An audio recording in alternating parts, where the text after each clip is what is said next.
Bueno, hola, espero que estén bien. Hoy vamos a desarrollar el teórico correspondiente a la semana 16 de la cursada virtual de Historia Social General, Cátedra A. Vamos a dar cuenta de dos procesos fundamentales que, aunque tienen antecedentes que se pueden rastrear antes, se inician al finalizar la Segunda Guerra Mundial, como son el desarrollo del proceso de descolonización y la aparición de lo que habitualmente se conoce como Tercer Mundo, y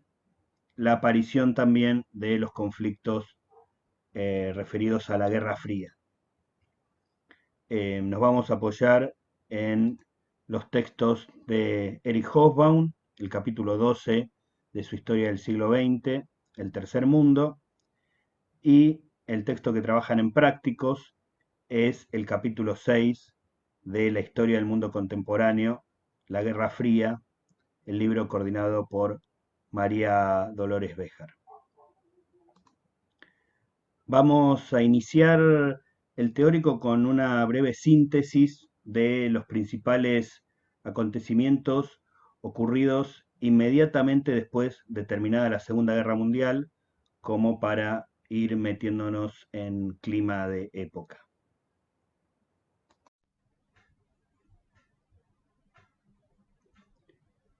Ni bien terminó la Segunda Guerra Mundial,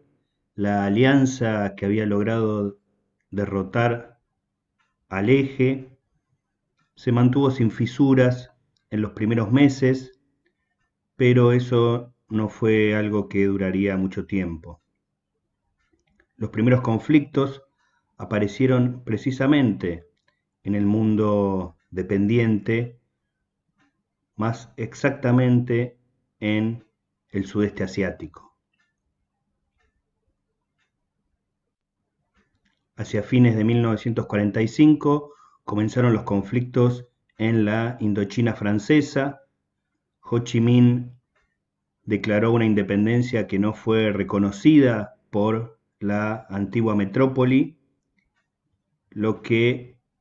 inició un intento por parte de Francia, con el auxilio de Gran Bretaña, de recuperar esos territorios. El conflicto también se extendió hacia la Indonesia, que había sido colonia de los Países Bajos,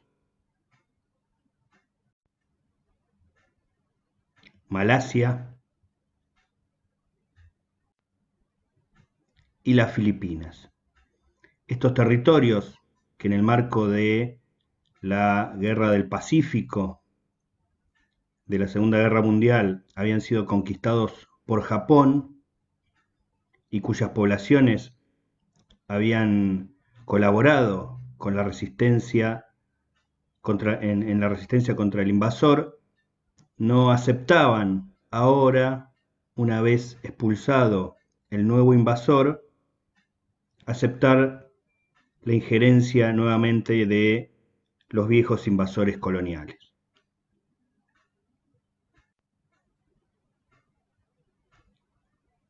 También, al terminar la Segunda Guerra Mundial, se retomó la guerra civil entre comunistas y nacionalistas en China, mientras que para 1946 el primer ministro inglés Winston Churchill comenzó a hablar, pasando a Europa, de la instauración de un telón de acero que comenzaba a dividir la Europa occidental y capitalista de la Europa oriental y socialista. En ese mismo año estalló la guerra civil en Grecia, de las más cruentas, al menos en el escenario europeo, durante la posguerra, que enfrentaba a comunistas y nacionalistas, cada uno de los bandos reivindicaba su pertenencia a alguno de los bloques, aunque en el caso de los comunistas fueron bastante poco atendidos por la Unión Soviética, que veía en Grecia un polo de excesiva conflictividad de cara a rediseñar el futuro europeo.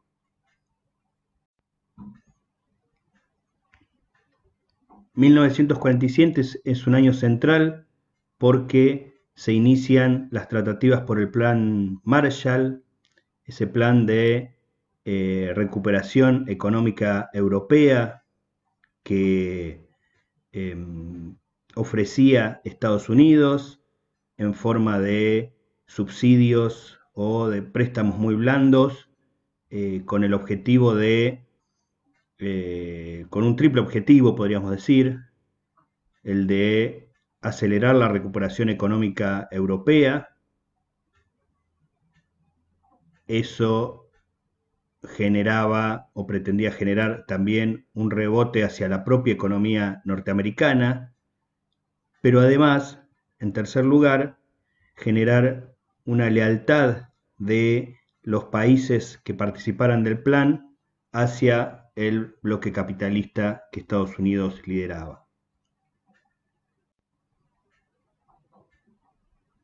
Como respuesta a esta movida, Stalin instaura el Cominform, una suerte de sucesor de la Tercera Internacional, de la Comintern, aunque se trataba de una organización de países comunistas en la cual lo más importante iba a ser la lealtad hacia la Unión Soviética, más que un objetivo de expandir la revolución, como era la de la Tercera Internacional, creada por el partido bolchevique originalmente. La Cominform era una suerte de mesa de partidos comunistas en la cual la Unión Soviética bajaba línea sobre el futuro del bloque. De hecho, en la reunión original, muchos de los líderes más importantes de los partidos comunistas, Tito, Togliatti, Torres, Dimitrov, Gottwald y Rákosi, cada cual secretario general de sus partidos comunistas nacionales, no fueron invitados, ni tampoco algunos de los partidos comunistas como el español, el griego, el alemán y el albanés, sobre los cuales la Unión Soviética mantenía algún tipo de duda en términos de que aceptaran la línea que emanaba desde Moscú.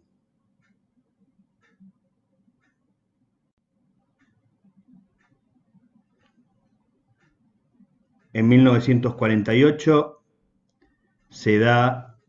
la Revolución Checoslovaca, es decir, la toma del poder por parte de los comunistas en Checoslovaquia, que era uno de los territorios que había quedado a medio camino dentro o fuera del telón de acero del que había hablado Churchill, y que con esta iniciativa comunista iba a definitivamente constituirse en uno de los países de la Europa oriental que mantendrían su lealtad, al menos oficialmente, con la Unión Soviética.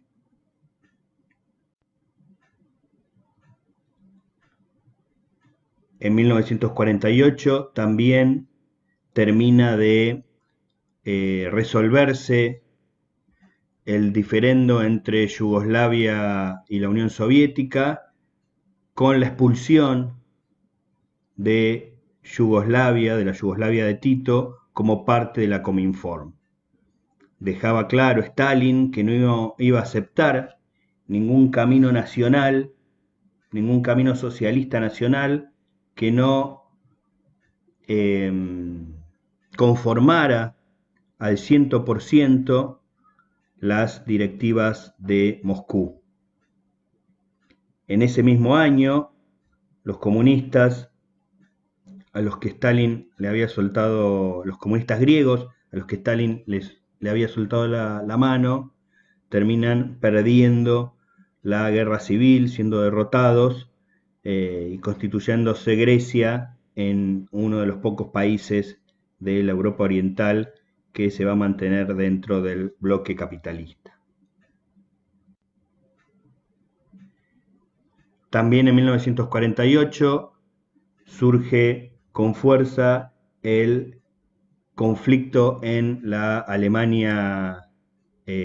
conquistada por los aliados, se da el famoso bloqueo de Berlín por parte de la Unión Soviética, que desembocará pocos meses después en la división de Alemania en dos, una Alemania federal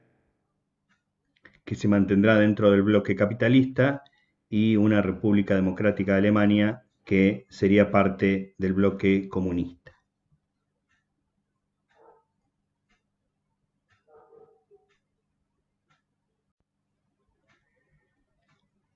En 1949 se resuelve la guerra civil china a favor de las tropas de Mao. El Partido Comunista instaura la República Popular China, que existe hasta nuestros días, mientras que los nacionalistas derrotados van a constituir en la isla de Formosa un Estado-nación mucho menor, Taiwán, conocido también como China nacionalista, y que durante algunos años será la única China reconocida por Occidente.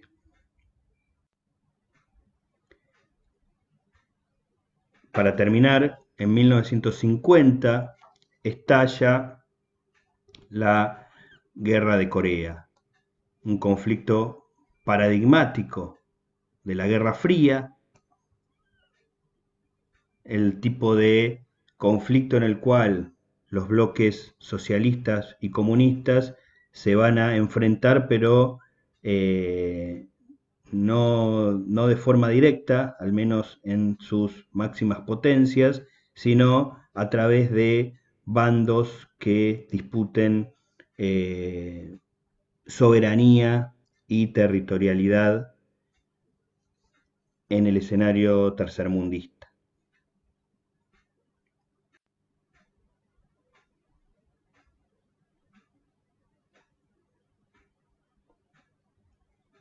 La Europa de posguerra queda, como veníamos diciendo, dividida en dos bandos. Podemos ver en el mapa, en un color más rojizo, el bando socialista, es decir, los países que mantenían lealtad hacia la Unión Soviética, países que mantuvieron la formalidad de su soberanía política, pero cuyas posibilidades de actuar autónomamente están muy limitadas a la amenaza de la invasión por parte del Pacto de Varsovia. El Pacto de Varsovia era un pacto en el cual las Fuerzas Armadas de estos países acordaban mantener una unión defensiva que estaba pensada originalmente en contra del occidente capitalista, pero que finalmente mucha de su funcionalidad estuvo al servicio de evitar levantamientos autónomos dentro del propio bloque socialista. Vemos con un color distinto, un rayado distinto a Yugoslavia, precisamente por lo que habíamos comentado de que tempranamente la Yugoslavia de Tito sería vista como un mal ejemplo por la Unión Soviética y expulsada del bloque, y mantendría un camino autónomo más relacionado con el movimiento de países no alineados que con el bloque liderado por la Unión Soviética.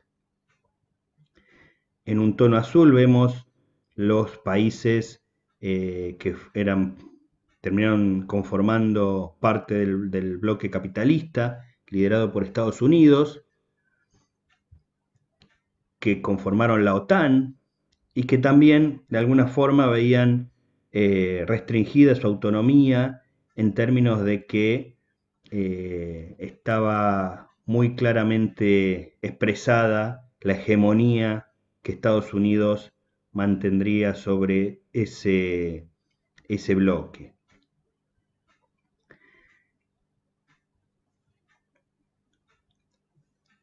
En otra coloración vemos los países que mantuvieron la neutralidad. En todos los casos son países que terminaron estando más cerca del bloque capitalista que del bloque socialista.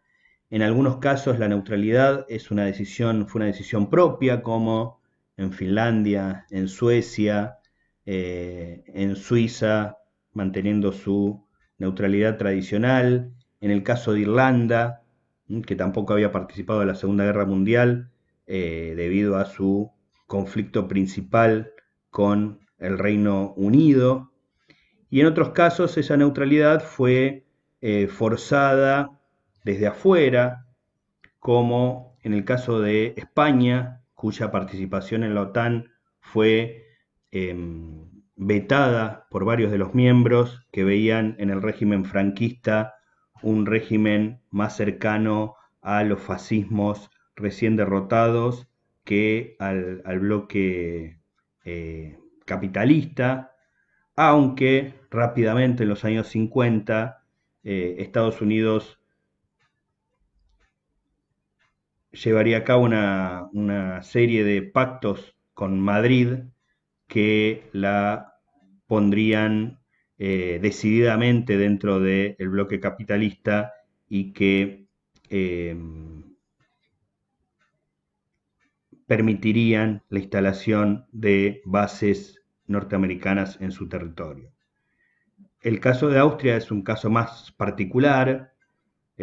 Austria acepta ese rol de neutralidad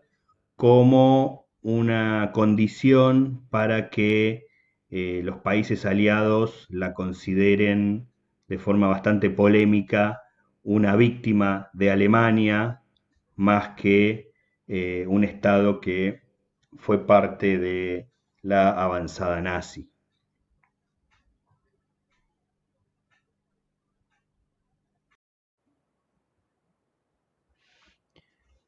Volvamos ahora al tercer mundo. El proceso de descolonización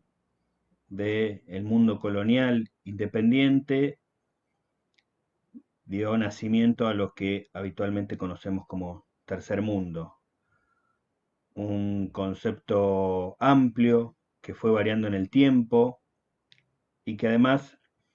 incluía e incluye realidades muy diferentes. Lo primero que me gustaría ver es este mapa que expresa un poco los tiempos de las oleadas de descolonización.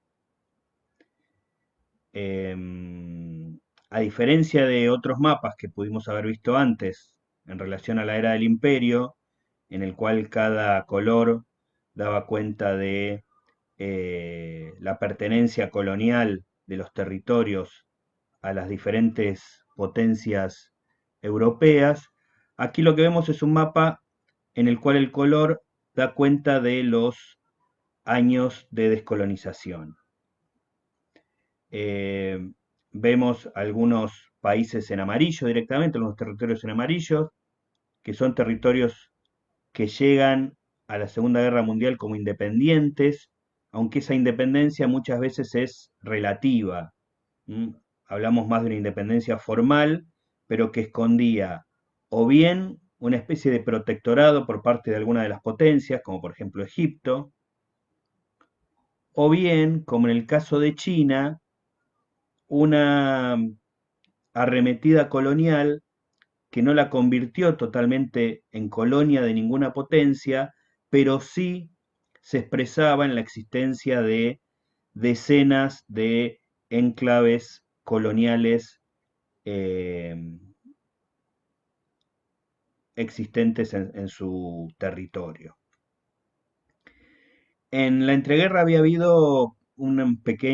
primer amago de descolonización. Ahí aparecen países como Arabia Saudita, Irak. Otros países mantuvieron su independencia aún en el marco de la colonización generalizada, como Irán y Afganistán. Turquía nace como un desprendimiento de lo que era el Imperio Otomano, pero lo que vamos viendo en los otros colores son los momentos de descolonización. Después del amarillo tenemos un naranja más pálido en el cual aparecen los primeros territorios que consiguen su independencia. Los países que eran parte de la gran colonia india, que, colonizada por Gran Bretaña, el sudeste asiático, que como vimos fue de los primeros lugares en constituir conflictos después de la Segunda Guerra Mundial. Esto está muy relacionado con que, eh, como dijimos, Japón había avanzado sobre esos territorios y al ser derrotado se inician los procesos de descolonización. En algunos casos tarda mucho, fíjense que lo que había sido la Indochina francesa, es decir, Vietnam, Laos y Camboya, tienen un naranja un poco más oscuro, porque a pesar de que el conflicto se inicia ni bien finalizada la guerra, como sabrán, porque es uno de los conflictos paradigmáticos tanto de la descolonización como de la Guerra Fría, la guerra de Vietnam se extendió mucho en el tiempo, por lo cual esos países recién adquirieron una independencia reconocida varios años después. Queda claro que el último lugar en descolonizarse, al menos de los que aparecen en el mapa, es lo que habitualmente se conoce como el África negra o el África subsahariana. Fíjense que en los países que aparecen en rojo estamos hablando de independencias recién a partir de la década del 60 y los que están en violeta recién a partir de la década del 70. Incluso algunos casos extremos como el de Namibia, cuya independencia se da en los 80 después de un proceso particular en relación a la República Sudafricana. Lo que vemos entonces es cómo ese proceso de descolonización no es un proceso que se da de un día para el otro. De hecho, es un proceso que no ha terminado el día de hoy. Sabemos en carne propia, vivimos el colonialismo británico al sur de nuestro país y todos los años aparecen noticias en relación a territorios que eran coloniales y pasan a ser independientes o que tenían una independencia a medias y refuerzan esa autonomía. Hace poco salió la noticia de que la isla de Barbados ya definió que para el año que viene va a dejar de eh, aceptar la figura de la reina de Inglaterra como jefa de Estado, es decir, se va a alejar de la Comunidad Británica de Naciones, por lo cual este proceso, que por ahí nos parece tan lejano en el tiempo, en realidad es un proceso eh, que continúa hasta el día de hoy. Vamos a ver algunas especificidades de la descolonización que nos van a servir para ver por qué el tercer mundo es un mundo tan heterogéneo. Digamos, eh, Hobsbawm dice, para los años 70, cuando el término tercer mundo está instalado y las ideologías tercermundistas están en su auge, en realidad es precisamente el momento en el cual el concepto parece significar menos, porque ese tercer mundo al que se hace referencia es un tercer mundo cada vez más heterogéneo, cada vez más diferente hacia adentro. Hay que sumar, además, la idea de que nuestra propia región, América Latina, también ha sido, es habitualmente eh, incluida dentro de la idea del tercer mundo. A pesar de que sus territorios obtuvieron su independencia más de 100 años antes que este proceso que estamos viendo, la comparación de variables sociales, económicas eh, y hasta étnicas hacen que sea habitual ubicarla en ese concepto de tercer mundo. También es interesante recalcar que es un concepto que difícilmente puede ser llevado a un mapa, porque la caracterización de que un país es o no es del tercer mundo no es binaria en términos de si es o no es, y además no significa necesariamente que no pertenezca a otro de los mundos. ¿Por qué se habla de tercer mundo? Porque después de la Segunda Guerra Mundial emerge un primer mundo capitalista, un segundo mundo socialista, entonces el tercer mundo de alguna forma sería todo lo demás que no es ni primero ni segundo. Pero en realidad tenemos muchos casos que estuvieron en el límite o que estuvieron pueden ser ubicados en varios bandos a la vez. Un caso claro y además cercano para nosotros es el de Cuba. Cuba deja claro a poco tiempo de realizarse la revolución socialista que va a sumarse al bloque soviético, o al menos va a tener relaciones muy estrechas con la Unión Soviética, y eso en ningún momento dejó de hacer que perteneciera a el tercer mundo y a su expresión política, que era el movimiento de países no alineados. Pero les decía, eh,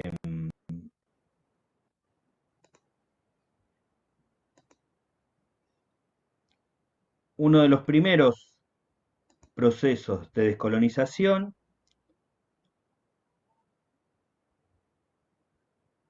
es el de la gran colonia británica de la India.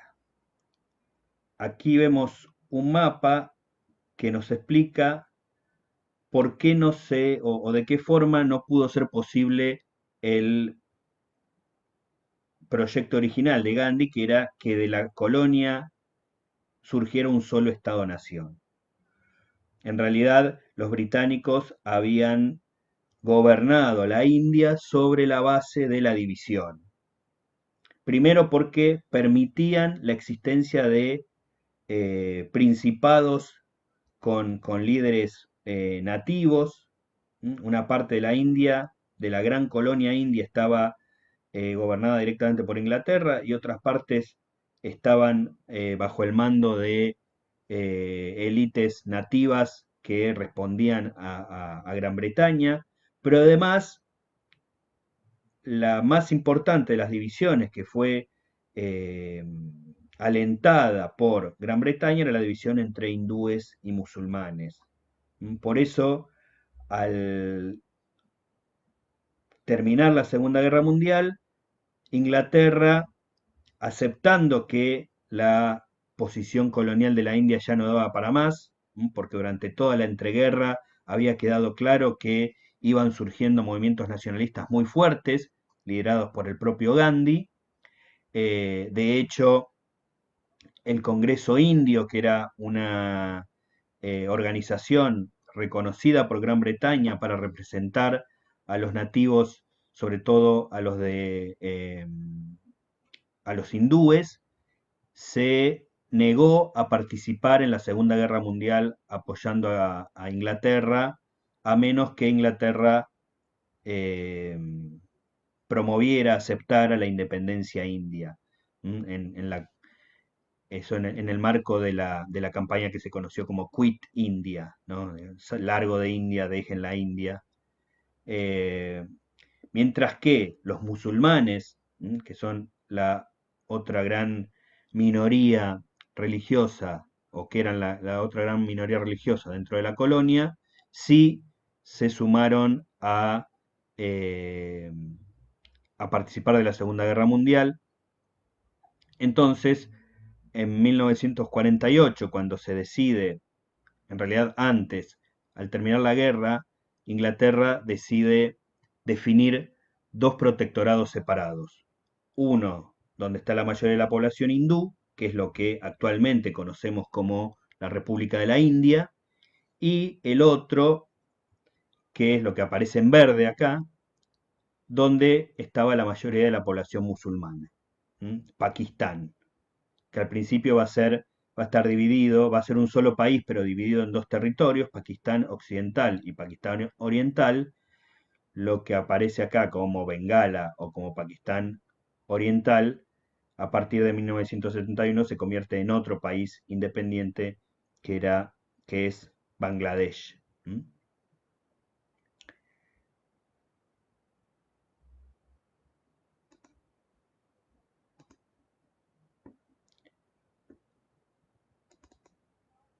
Otra situación conflictiva dentro del tercer mundo tiene que ver con la aparición del Estado de Israel y la lucha palestina. Eh, una vez que se constituyen las Naciones Unidas, empieza a pergeñarse el proyecto de alguna forma intentar reparar los horrores del genocidio nazi, dándole finalmente, otorgándole finalmente un territorio a la nación eh, israelí. Digamos, la conformación de un Estado judío en Palestina que además incluyera la existencia también de un Estado árabe, de un Estado palestino. Lo que vemos es la partición original de Palestina, todo lo que aparece en verde clarito es lo que correspondía a Israel, lo que aparece en amarillo y en verde más oscuro es lo que correspondía a Palestina. Esta división nunca se hizo concreta porque antes incluso de que entrara en vigencia la decisión de la ONU, las fuerzas israelíes avanzaron sobre territorio palestino, lo conquistaron en su totalidad y generaron la respuesta de los países árabes que ya habían dejado en claro que no aceptaban esa decisión de las Naciones Unidas. Hubo una serie de enfrentamientos con los países árabes en los cuales Israel siempre salió airosa,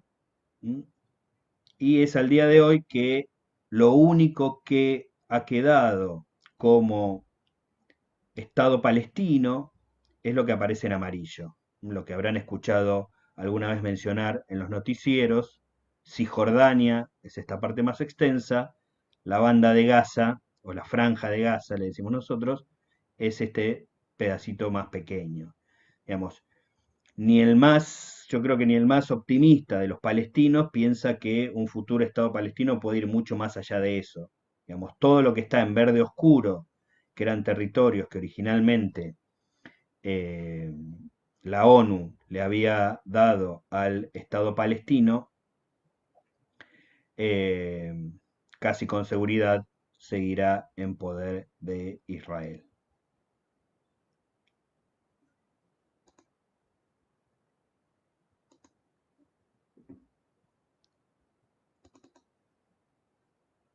Fíjense, acá tenemos un mapa más ampliado de la zona. ¿Mm? Lo que aparece en amarillo es Palestina, digamos en el sentido amplio, es decir, Israel más Palestina. Lo que aparece en verde alrededor son los países árabes que rodean la zona, países que son parte de la Liga Árabe. Algunos de estos países de la región son musulmanes, pero no son árabes, provienen de una etnia distinta. Los turcos, por ejemplo, son musulmanes, pero no son árabes, son turcos. En el caso de Irán, también son musulmanes, aunque de una minoría muy importante, que es la chiita, que también habrán escuchado mencionar alguna vez, y no son árabes, sino que son persas. Digamos, fíjense que a pesar de estar rodeado de países árabes que en su mayoría se opusieron, al principio la totalidad se opuso a la existencia del Estado de Israel, bueno, la capacidad de fuego de Israel y el apoyo que al principio tuvo por parte de la Unión Soviética y de Estados Unidos, y después sobre todo de Estados Unidos, a su existencia, hizo que hasta el día de hoy eh, haya no solamente mantenido su existencia como Estado-nación, sino ampliando sus eh, territorios más allá de lo que originalmente había señalado las Naciones Unidas. Digamos, la idea de estos ejemplos no son necesariamente que los retengan en sus detalles, que sabemos que pueden ser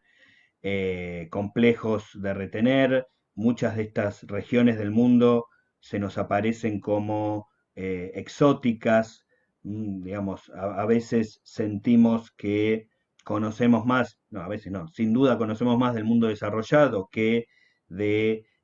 los territorios del tercer mundo. Estamos muy lejos de mantener una relación sur-sur,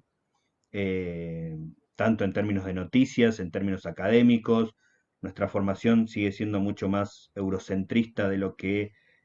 nos gustaría aceptar. Pero lo importante, más allá de lo que retengamos o no, es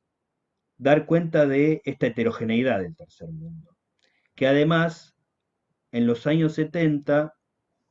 a partir de los años 70, se le van a sumar los países de nueva industrialización, es decir, países que desde el tercer mundo van a eh,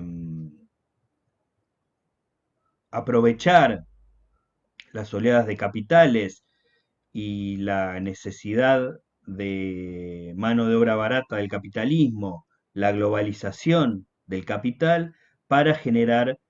procesos de industrialización nuevos. En muchos casos,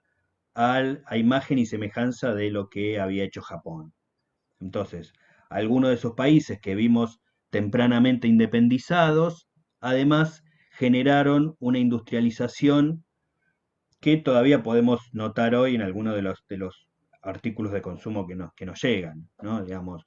desde Corea del Sur, desde Singapur, desde Hong Kong en su momento, antes de que se sumara nuevamente a la República Popular China, digamos, en lo que se conoció como los tigres asiáticos, apareció una industrialización de nuevo tipo, muy respaldada por los estados nacionales. Esto es algo que el sentido común liberal a veces no explicita, y además basado en parte en la capacidad de ofrecer mano de obra barata. Digamos, más cerca de nuestro tiempo, ese lugar lo va a empezar a ocupar China, en un proceso que la va a ir alejando tanto del tercer mundo como incluso del segundo mundo, en un proceso de fuerte industrialización que la ha puesto al día de hoy entre las potencias mundiales. dentro de las máximas potencias mundiales. A pesar de que, como dijimos, no hay una forma única posible de hacer un mapa del tercer mundo, lo que estamos viendo es una aproximación por lo menos para los años 50. En 1955, con los países que ya habían obtenido su independencia o estaban fuertemente en ese camino, se organizó lo que se conoció como la Conferencia de Bandung en Indonesia, que es el origen de la organización que después será conocida como Movimiento de No Alineados. La idea de los líderes de esa conferencia, que eran Sukarno, el líder de Indonesia, Nasser, el líder egipcio, y Nehru, el líder de la India, era convocar a aquellos países que estaban naciendo del proceso de descolonización para construir un bloque que se mantuviera al margen de la pelea de las grandes potencias, de las dos grandes superpotencias. Digamos, estas potencias que emergen después de la Segunda Guerra Mundial y que vimos que se enfrentan en la Guerra Fría, son potencias imperiales pero de nuevo tipo. El imperialismo que pudieran desarrollar tanto Estados Unidos como la Unión Soviética no era un imperialismo equivalente al de la era del imperio, es decir, que eh, tenía como precepto ganar la mayor cantidad de territorios coloniales.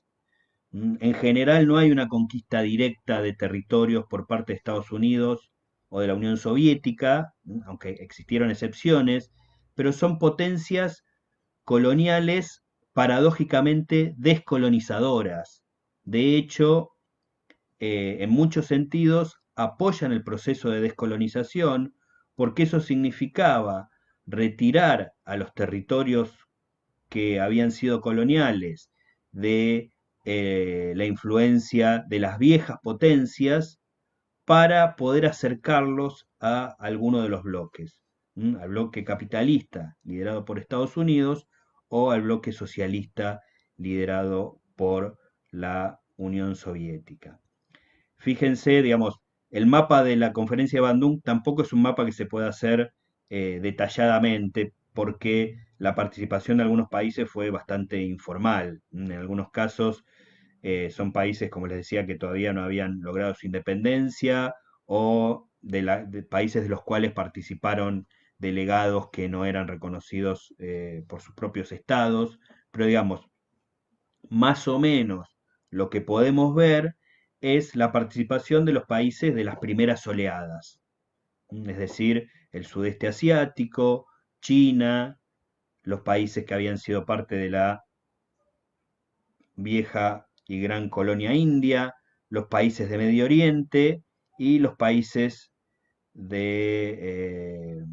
el África mediterránea, en general países árabes musulmanes. Entonces, salvo algunas excepciones, son territorios que están dentro de esa primera oleada de la cual el África subsahariana todavía casi no había sido parte. Digamos, eh, esta conferencia de Bandung es el inicio, como les decía, de la organización de países no alineados, que de alguna forma va a intentar ser la expresión política de ese tercer mundo, aunque eso se va a hacer cada vez más difícil a medida que las diferencias dentro del propio tercer mundo se hagan evidentes en el sentido que fuimos conversando. Bueno, espero que teórico haya sido de utilidad, que em, no me haya excedido en datos y cuestiones que por ahí parecen un poco complejas, pero me parece que acompañándonos de los mapas, eh, estas cuestiones no son tan difíciles de aprender. Bueno, gracias por la atención y estamos en contacto.